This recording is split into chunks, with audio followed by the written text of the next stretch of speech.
Playing our in-state rival is huge. So much history with this game. The game inherently carries its own hype. It was the approach of one game at a time. Now we're in a situation, huge game. In some ways that mindset's similar, but in other ways it definitely gets turned up a notch. We want to be the #1 team in Michigan, and beating Michigan State's obviously how we're going to reach that goal. You want to be able to walk the streets. That's what it comes down to. Who wants the bragging rights? And, we want that. We're going to do anything to make sure that happens.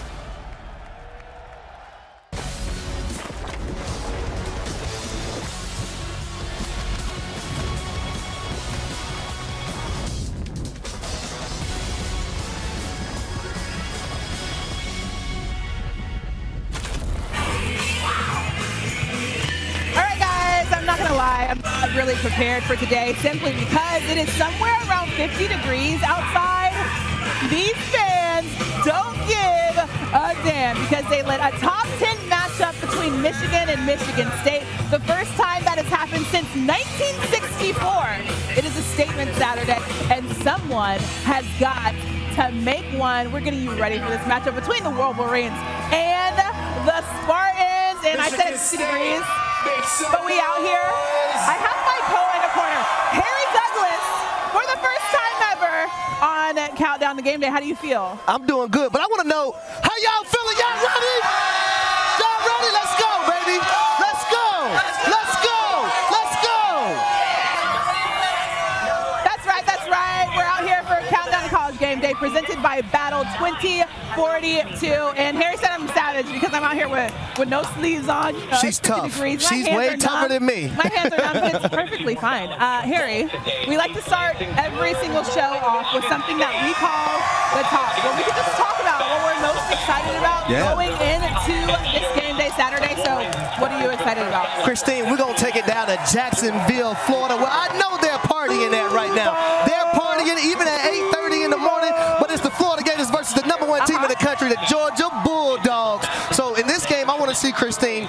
Dan Mullen talked about playing both quarterbacks, Emory Jones and Anthony Richardson. I want to see which one of those quarterbacks is going to have the most success today, if any of them can have success against that Georgia defense. Now, me personally, I think Anthony Richardson should be the guy, but I'm a little biased. But that's who I'm rooting for today. Have you ever been to Duval?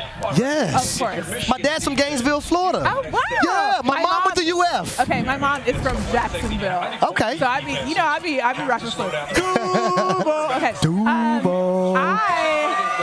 I like to call myself a Big 12 alum, even though I didn't go to any Big 12 school. So I'm most excited about the fact that I feel like this always happens, right? There's 10 teams currently in the Big 12, and everybody plays everybody, so it gets a little dicey. Oklahoma is usually the #1 team in the Big 12. However, they've only won each of their games by a very slim margin. So even though they haven't lost any Big 12 teams, they're at #1, but they could still possibly be knocked out. So you could say that the championship is a little bit up in the air, especially the second team that will be playing, possibly Oklahoma in the final. So I'm excited to watch the Big 12 kind of battle it out as we go into this weekend. I mean, we have, like 4 or 5 weeks left in the college football season, which is crazy. It's crazy. But yeah, the Big 12 race is getting super tight. And what's crazy about that is that Oklahoma, out of all those teams, has the hardest schedule. They still have to play Iowa State, they have to play Baylor, and they have to play Oklahoma State. So I think it's at the end of the day, it's going to be Baylor and Oklahoma in the Big 12 championship. If they take 4 L's, then who knows who it'll be? Who knows who it'll be? All right. We also like to do something called 3 Big Things. And in order to do our 3 big things, we're going to welcome in ESPN writer Tom VanHaaren, who is a Michigan local, and he has brought us some Michigan local foods. That's our first big thing. So I want you to explain, Tom, what you have brought for us here today. Well, you're big right. box of goodies. I'm from Michigan, and I like to welcome people to the neighborhood. Of course. Right? So we brought some Michigan products. We've got Faygo Pop. It's pop here, by the way. It's not soda. So we got some Faygo Rock and Ride. We've got Better Made chips. You can try those. And then we also have my personal favorite, Sanders Bumpy Cake. It's chocolate cake, buttercream, and then chocolate ganache on top. You guys, I'm gonna have to eat this on camera. Okay. But this is my welcome gift to you, and I thought maybe I should share some with the fans. I think we definitely should give some to the fans. Y'all want some cake? Y'all want some cake? Bumpy Make cake! some noise if y'all want some cake. Bumpy cake! What exactly is stumpy cake? It's chocolate devil's food cake, buttercream bumps on top, and then chocolate ganache. It's crazy. It's 8 in the morning. It might be a little too early, but it's delicious. It's never too early. Rock and Rye. What is that? Is that a flavor? Yeah, it's a flavor. You can't describe it. You just have to try it. Okay. And you have to call it pop. It's This not is soda. pop. It's Fago pop. I'm Right. not going to say anything about it being, even though it does say it's cola. I have cream soda. This one says naturally flavored cream cola. Okay, I'm excited about that. And then everybody in Michigan knows this. This is Verner's Ginger Ale. This is also medicine. Our parents and grandparents growing up, I anyone feel in like Michigan, I've had that kind of ginger ale, no? if you had an upset stomach, this was prescribed to you. You Okay. had the flu, this is prescribed Okay, to you. here's really the good thing right about here. here's the thing about ginger ale. Like ginger is good for an upset stomach, but there's like 1 drop of ginger in actual ginger ale. And a whole lot of sugar. Yeah, exactly. But that's what makes you feel better. Okay, so what kind of chips are these again? Harry, how are you feeling about them? They're good. This cream soda though is hitting, my man. It's delicious. This is where it's at right here. Fago pop, it's a Michigan Excuse me. thing. This pop. That's This pop. cream? This That's pop right. It's pop. is really good. So do you call it cream pop? No, that's It's just a cream soda. creamsicle. Okay. Or cream soda. Okay. You can call Got that it. cream soda. All right. As we know, it's rivalry week here in good East Lansing, Michigan. So both schools are known for absolutely hating each other. And one of the things that they do is they like to deface each other's property. So in Ann Arbor, they have a tent over the Block M on the diag. And here in East Lansing, they are camped out guarding the Sparty statue. I want to ask you, Harry, because you went to Louisville, and he played football at Louisville. Yeah. So was there anything that they did at Louisville that was similar to what these guys have going on? To my knowledge, I don't remember anything like this, but this is what rivalries is all about. Right. This is what in-state rivalry should be all about, right? Yeah. Protecting your ground. Stand your ground. You don't let nobody come in your house with their shoes on, with mud and stuff on your carpet, do you? Right. So you got to guard the things that you're supposed to guard. Yeah. At Michigan and at Michigan State, it doesn't matter. Right. And speaking of stomping on the ground, that's what I was going to mention was in 2018, Devin Bush stood in the middle of the field pregame and stomped on the logo at Michigan State Stadium. So I talked to a former Michigan player who was on that team. I asked him, how wild did it get after that happened? He said when Michigan walked through the tunnel, they had fans pouring drinks on them. They had mothers, fathers, children flipping them off. You want to know why? As they were coming off You the want to field. know why? They didn't take too kind for disrespect. Right. You don't disrespect anybody's home. And especially here, they call it the woodshed. It's disrespect. I know all about the woodshed. I know all about the woodshed growing You've been up. taken to the woodshed a You few don't want to times. go to the woodshed. The woodshed is not good at all. Okay, let's talk about James Franklin for a minute. We're going to stay in the Big Ten, but we're going to go to Penn State because James Franklin seems to be having some other stuff on his mind. So fresh off of their 9 overtime loss to Illinois, ahead of their game against Ohio State this week, at his media availability, he said something that didn't make any sense. Okay, listen to this. Obviously, tremendous challenge going on the road to the big house. We got to get healthy. How long down the road do you look at Penn State's future when it comes to the people that are ostensibly your peers in the administration? Yeah, I think that's, again, I think that's a fair question. Obviously, we're trying to be focused on Illinois and talking about Illinois as much as we possibly can. All right, so after all that went down, he said that I am fiercely loyal to Penn State, to these players, to his staff, but there's a lot of moving parts. That's exactly what he said. There are a lot of moving parts. Tom, do you think his mind is possibly west? Like maybe in the USC area? LA is warm this time of year. We're feeling the cold in the Midwest right now, exactly, right? Well, exactly. I got to ask this question, though. Y'all just came from L.A. last week, right? Yeah. It was nice. It was beautiful? Yeah. Oh, yeah. He's thinking about L.A. Yeah, he's thinking about L.A. right now. Well, I was going to say with the Illinois comment, too, and disrespecting Ohio State, I mean, it is Halloween weekend, right? And he probably still has nightmares thinking about a 9 overtime loss to a quarterback that broke his arm. And you come out to a loss to Illinois, probably having nightmares. I give him a pass on that one. Right. It's Halloween weekend. Well, regardless of who he thinks he's playing, Penn State will still have to actually go up against Ohio State. Snap to Stroud, back to throw, arches it down the right side of the end zone. Touchdown, Chris Olave. They're all speedy guys, able to stretch the field, stretch the defense. Competitive excellence is one of the things we talk about a lot. Whenever it is that time that the ball comes your way, make the play. When we catch the ball, we got to turn them into a couple more yards. In games like this, that's very, very important, and we got to take care of the football. Sitkowski rolls out, sidearms one to the sideline, and it may have been picked off. We've done a really good job on the defensive side of the ball of limiting points. That'll be important against the most explosive offense in college football. They're aggressive. They blitz a lot. They win the line of scrimmage. You have to do a great job of earning everything. When you look at the record and see 5-2, I don't think that's very telling of who they actually are. I definitely feel like they're coming into this game with it. All right, Lee Corso with his helmet. He's kissing. Okay, here's the thing. He likes to play to the crowd, right? We're in East Lansing. He's now kissing the Michigan State helmet. I'm not sure if that's necessarily the team that he's going to be choosing, though. I would like to make that known. Yeah, you have to be a crowd pleaser. Of course. You got to get the crowd involved. Of course. Right? I like it. Exactly. All right, you guys are watching Countdown to College Game Day presented by Battlefield 2042. We have David Pollack coming over here right now. Our guy looking sharp. Oh, my goodness. What's up? This is a nice suit. Oh, you can't hide that money, man. My goodness, DP.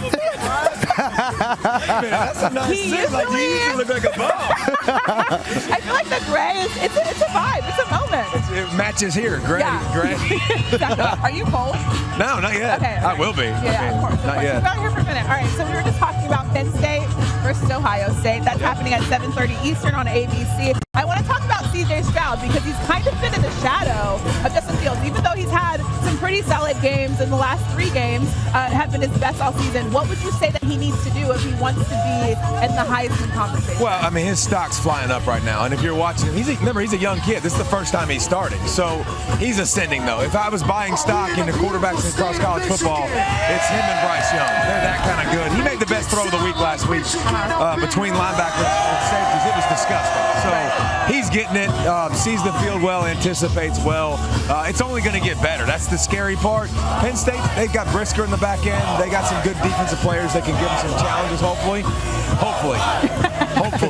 Now, this Penn State defense last week, even though they gave up 365 rushing yards to 2 people, they did give their offense 3 turnovers. Now, the offense only came away with 3 points, DP. Yeah. Can this offense find a groove today against this Ohio State defense to even make this a contest? When you saw Ohio State early in the season against Oregon, they really struggled to get lined up and adjusted. Yep.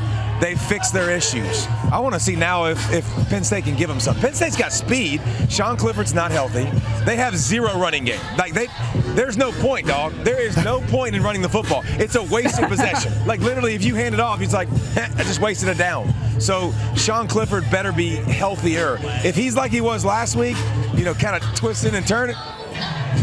That's why we ain't there. Saying, that's why we ain't there. It should be a Jahan Dotson show all day long. It should be. It should be spinning on the perimeter. It should be a lot of RPOs. I want to see if this Ohio State defense can communicate with my shifts, my motions, my overloads.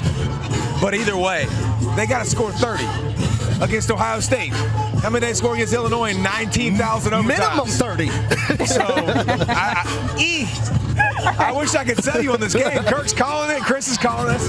Tune in for that. Yeah, maybe. Exactly. We'll watch it. All right, let's go over to the SEC. Number 10, Ole Miss, taking on number 18, Auburn. That game's at 7 p.m. And I want to talk about the offenses specifically because Auburn has 2 of the top rushers in the SEC in Tank Bigsby and Jarquez Hunter. And then Ole Miss has the 7th best scoring offense in the nation. So who do you give the edge to in this matchup, right? Glad you had to do that, not me. Listen, Ole Miss has Matt Corral, and Matt Corral's been everything for this team. He doesn't have the luxury of having the Tanks Bigsby and the Jarquez Hunter.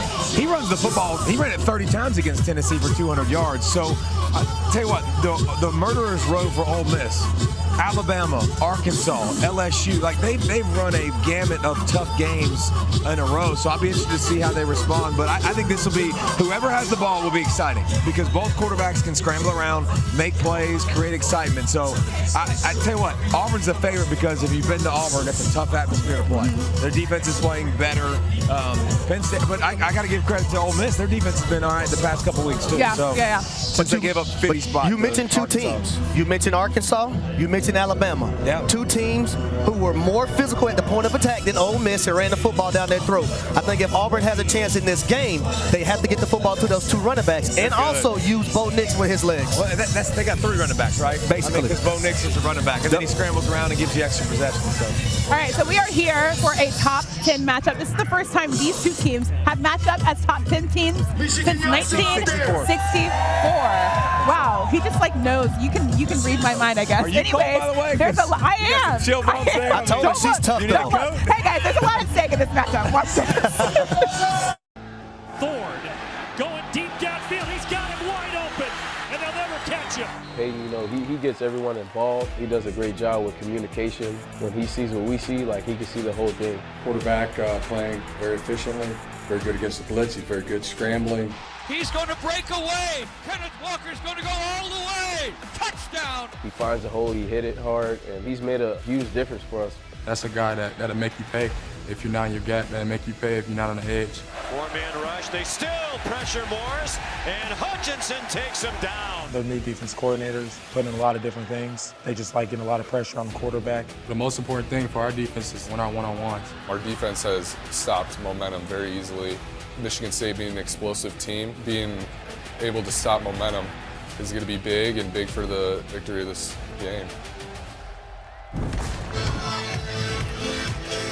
All right, it is now time for One a Time to Be Alive, brought to you by Battlefield 2042. Now, Michigan State's Kenneth Walker III is the top in the country in yards per game, while the Wolverines Michigan has the 7th best rushing attack in the country. So teams appear to be slightly evenly matched, right, Pollack? So what do you think is the difference in getting the edge in this matchup?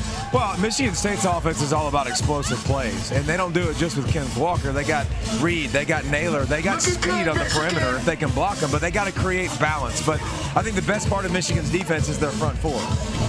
So can they hold up in the back end with the passing game? But you better get the ball out quick. Yeah. Because Hutchinson is coming, and that's a bad boy. Yeah. And that's the question I have for you. Can this secondary of Michigan stop the explosive plays of Michigan State? Well, Michigan State is one of the most balanced teams in the country. 250 rush a game, 200 pass a game. So they got to be able to keep them off balance. They got to be able to tackle them. Yeah. I think they're going to give up explosive plays. I think that's going to happen. But the other side of the coin, by the way, Michigan State's defense.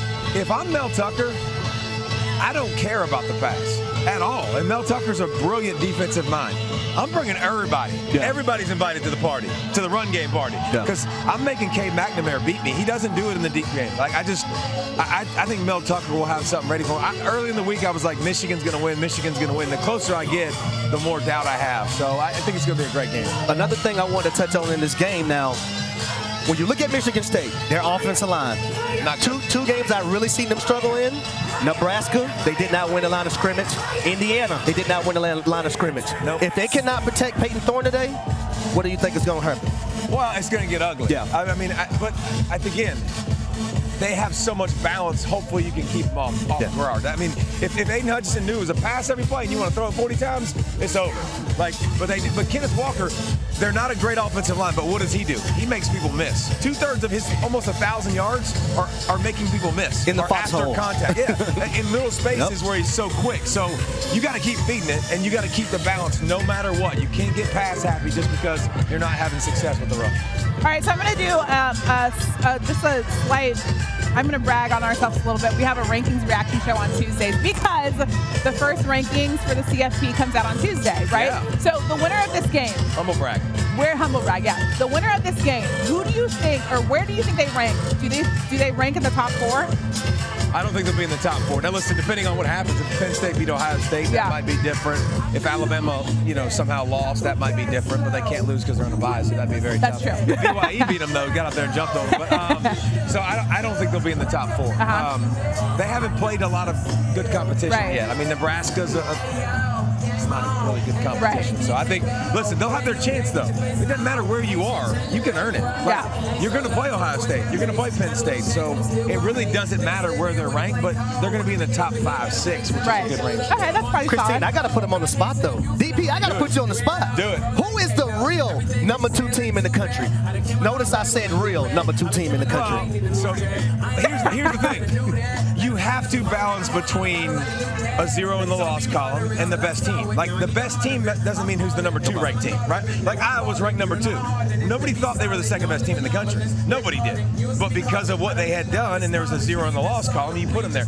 I don't think it's Cincinnati. I think it's Ohio State or Alabama, from what I've seen. But both of them have a loss. Like, correct. Oklahoma, if they go undefeated in the Big 12 with a lot of great teams, a lot of really, really good teams in the Big 12, they deserve to be in over those guys. Like, listen, Alabama's got a chance to run the table and play who? Georgia. Ohio State can earn it, but Ohio State and Oregon's going to be interesting. What if Oregon runs the table in the Pac-12? They have an argument. Pac-12 champions, and I came across the country at 9 a.m. and whipped your yes. You heard like it's got to be the credit for. He's mad for Georgia. Trust me.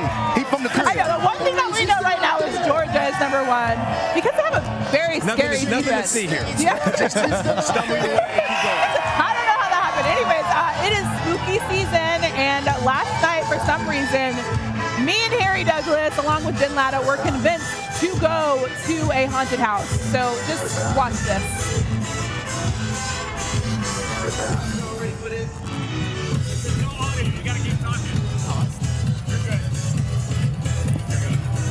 Yeah, Christine, this is not really my thing, Christine. We haven't seen this, and I'm trying to figure out.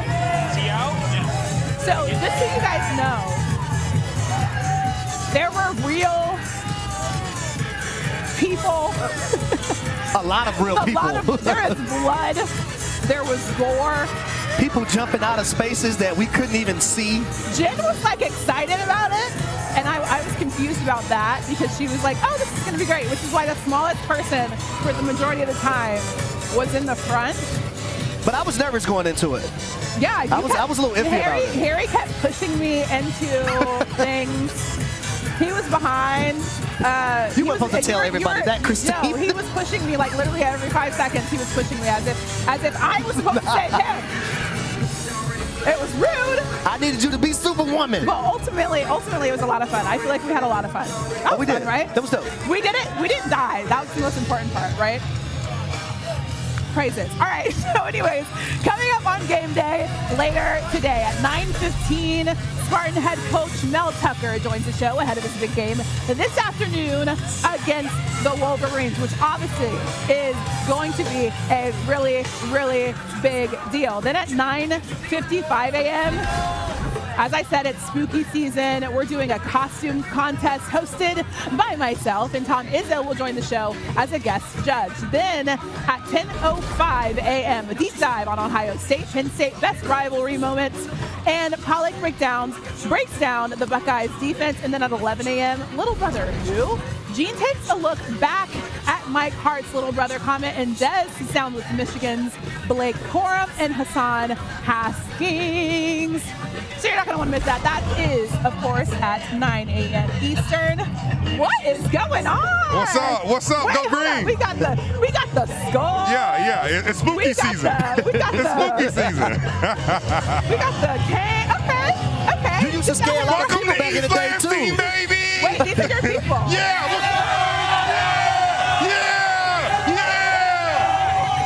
All right, so Todd, Duckett joining us today. You go by Todd now, correct? Yes, ma'am. Yes, ma'am. I'm getting that right. Okay. All right, so you obviously play a very pivotal role in Michigan. In East Lansing, do you have to pay for a meal when you come back? Oh, of course. I still support. Yeah. You gotta support local, but you still obviously do good things. How is it to be back? Man, this is so magical. It's so amazing.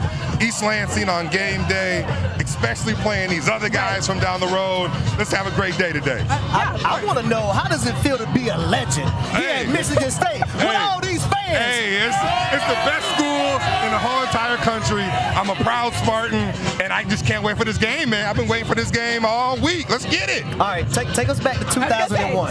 Take us back to 2001. Tell us what was going through your mind, man. It was, there was 1 second left on the clock, and we had to win the game. Yeah. And thankfully, it was a complete team effort. Thankfully, Jeff Smoker saw me in the end zone. Thankfully, I caught the rock, and that was 20 years ago. Right. And since I'm blessed to be be a part of this amazing rivalry. I'm blessed to be in the history, and I can't wait to see what happens today. Can't wait. Explain what this rivalry is like, because I feel like a lot of people don't understand how deep this thing goes. It's personal. I take it personal. I'm from here. I'm from Kalamazoo, born and raised, and growing up, you see it. Your neighbor might be a Michigan State fan, or your other neighbor might be a Michigan fan. All of a sudden, it's game day, and you don't talk to them. You don't hang out with them until it's over, and it runs deep. I got family that's on the Michigan side. We don't really talk today, but I still love y'all. But no, that's what it's about, man. This is a great atmosphere. I was going to ask you, like, what's the atmosphere like on game day, and how does it differ from just a regular if you're playing another big team? Nah. This is not another regular game. And like I said, your grandma, your ma, your pops, your kid, everybody, someone has some tie to this game, and everything shuts down here in the state. We focus on the game. It doesn't matter what the records, even though everyone's undefeated this year. It doesn't matter when that clock starts, that gate opens up, them boys come into the woodshed. Ooh. It's game time. Oh my gosh, I love that. I love that. Well, thank you so much for joining us. Thanks for having us. Let's go. He talking like he's a running back. He talking like he's a running back. Thanks so much, Yes, Todd, thank you. for joining us. Thanks for joining us. Okay, so I got some towels. he mentioned how this goes deep. So we have our a couple of our production folks. Okay, so this is Shelby Lacey, and this is Chris Cologne, is our producer. And Shelby, as you can tell, she's actually a letter winner at Michigan State. Cologne is a Michigan alum. So, as you know, as Todd just explained, these people have been going back and forth at it all weekend, saying things about their alum, or their former, what is it called? Your schools. So, they're going to play a game of bags, cornhole, and they each have 4 bags. It's a competition. Whoever wins, I feel like, is predicting the matchup. That's how I feel like it goes, right? So whoever wins is winning the game. Let's go, Shelby. Ladies first? Then ladies first? Okay. Cologne's going first. Oh. Okay, wait, did we decide what the point is? Is that 1 point? It has to make it in.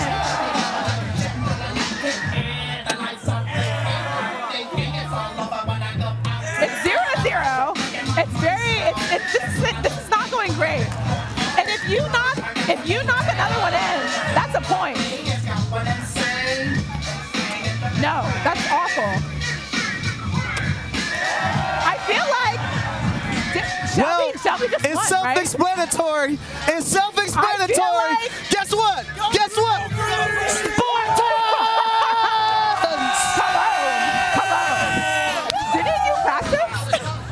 What exactly happened here? Chris. He said he was practicing, and he said he was this is a big deal for you, right? I mean, you just took an L. No comment. I am highly disappointed in you, Chris. I'm used to playing on grass. This is turf. Congratulations. Do you guys feel like that means that Michigan State's winning? Yeah. Did you see what just happened? Yeah, of course. All right. So, congratulations, you guys are winning. You're done. Yeah, you won. One game of bags, right? I mean, were you guys Michigan gonna play State. again? Oh, Tuck coming. Tuck's coming. Y'all see the shirt? Tuck coming. I love it. All right. So now that we saw that, I mean, that doesn't necessarily mean that they're gonna get the dub. Like who do you feel is gonna win this one? Ooh, today? Don't tell them, but who do you think is actually gonna win this one? Well, if it was going to be a rainy game and the weather was going to play a factor, I was going to go with Michigan. But I love the skill position players of Michigan State. I love the big playability. You want to know why I'm going with Michigan State? Because this is how we do it. Wow, Harry, you just included yourself in that. So are you a Michigan State fan now? I'll tell you this. I've been talking up Michigan State for about the last 4 or 5 weeks. And I just love what they present. Any team who can present the big play, it can hit you in a strike of a play like this, I'm all for. Plus, they have those receivers. They have 3. Trey Moslem, you have Naylor, you have Reed. Then you have the guy back there, Kenneth Walker III. You know what I mean? Second leading rusher in the nation right now. I'm going with Michigan State. I'm going with Michigan State. Rain played a huge factor in this one. So you're going Michigan State. I might as well just say Michigan. I have blue on today. Did y'all hear her? She's going with Michigan. She's going with Michigan. Anyways, thank you guys for watching Countdown to College Game Day presented by Battlefield 2042. We will be back next week, and hopefully it'll be just slightly warmer because my hands are numb, y'all. It's numb out here.